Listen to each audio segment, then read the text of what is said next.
In the past few weeks, 1 out of every 4 Ukrainians living in Kiev, the capital city of Ukraine, have been affected by the riots, either being killed, wounded, or scarred for life. Since December, Ukraine has been going through a full-on riot, which has now evolved into a revolution. But how did this start?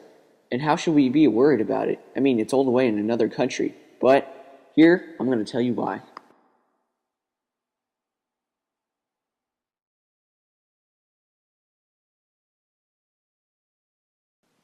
Ukraine was originally a part of the Soviet Union before 1991, when it seceded from that union. It then became its own country, with its own capital, but was surrounded by pro-Russian countries, including Russia itself. Ukraine has always been an ally of the Soviet Union, but after seceding from that union, it decided to become more allies with the West.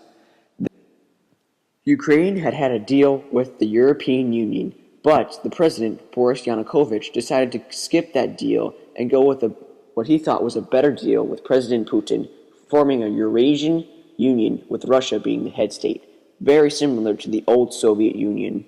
This made a lot of the civilians in Ukraine to become very mad because they liked how life was better when they were with the West compared to when they were back with Russia as being the head state.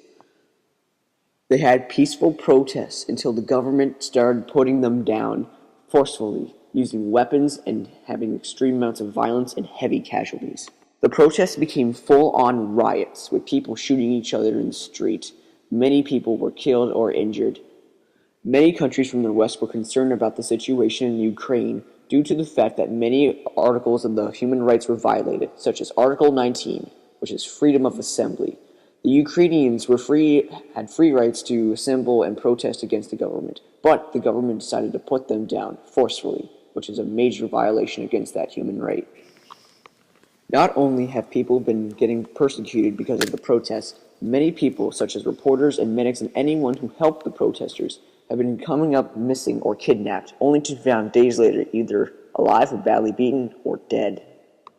Reporters have been known to be getting persecuted, such as getting attacked by riot police due to the fact that they were just in the situation and not even protesting.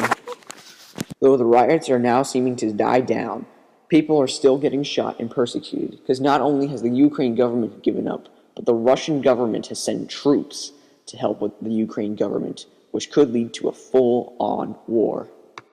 Many Ukrainians believe the situation is getting worse for them because the West is doing nothing to help. They're just simply sitting down and watching the whole situation, because the Ukraine government is getting support from the Russians, which could mean more violence is to come. So what can you do to help Ukraine?